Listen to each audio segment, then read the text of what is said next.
Tell me, where did you get that beautiful cape?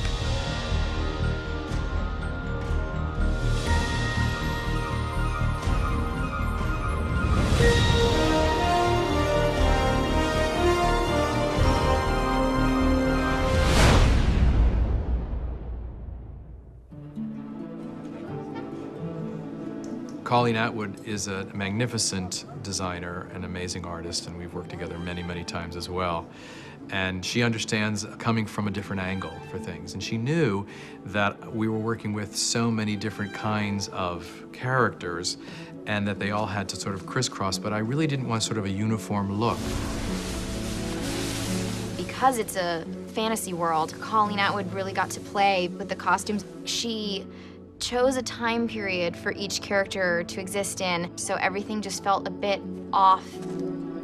So I was able to visit all kinds of places for inspiration and ideas, like folk art, fantasy, you know, kind of real research. So it was a really fun combination for me.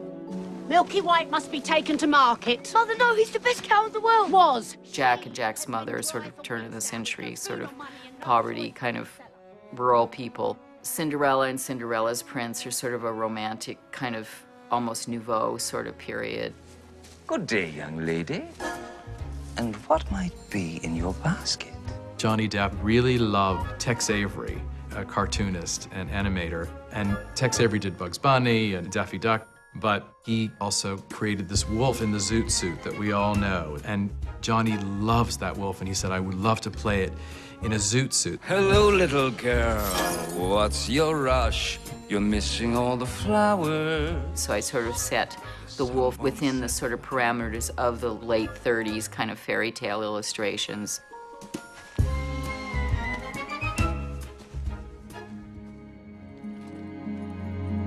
Rapunzel and Rapunzel's prince are sort of in a bondagey medieval kind of vibe. Are you all right? Why did you run off? I was afraid. I never forget seeing Rapunzel's costume for the first time. This beautiful pink fabric, and it was like she was bound, you know, by all these restraints. Here she is kept in this tower, you know, her mother thinking she's smothering her with love and she's just strangling her. And it's just those kind of details. How can they not inspire, you know, the actor as well as everyone around? These must be the witches' beans. We'll take them with us. We? Yes. We? The baker and the baker's wife are sort of the wholesome sort of Victorians. Sorry I lost the cow. I shouldn't have yelled.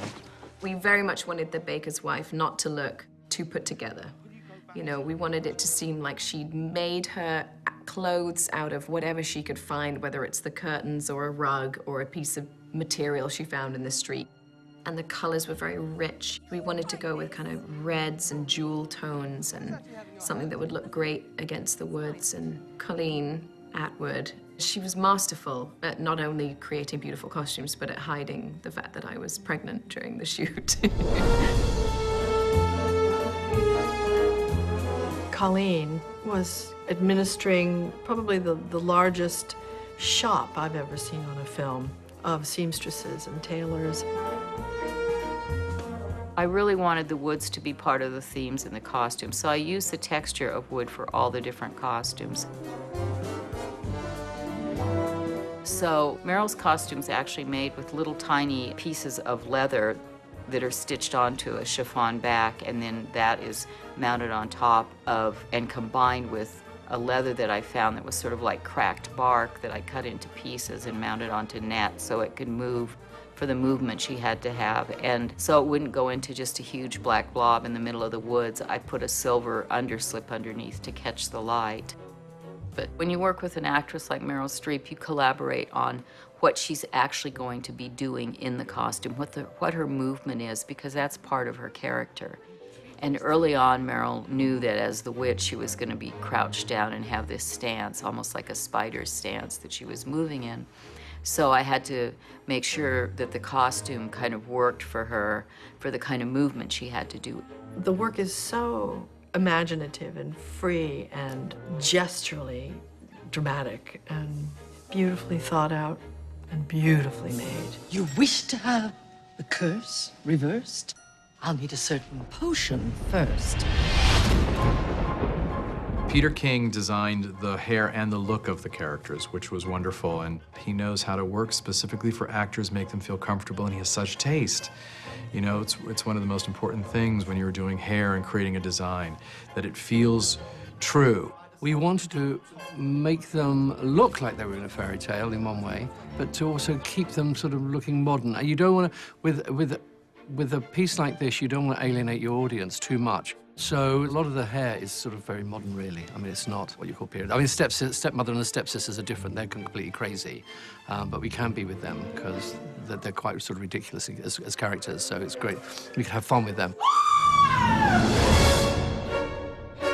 I've known Roy forever. He does Meryl's work, and you see what he was able to do with her.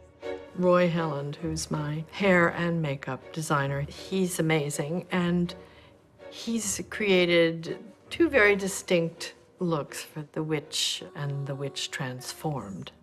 You're not good, you're not bad, you're just nice. Meryl had a big input in what she wanted. She was influenced by the idea of a blue enchantress, something, the blue fairy kind of thing. You know, that was something that was important to Meryl. And I really like collaborating with the actors. I want them to be part of the creation. I've had a great time with it because when you come to those kind of characters, everyone's interpreted them through time, and it's a great creative license to sort of do something that people will realize who you're doing, but you don't have to do what's been done before.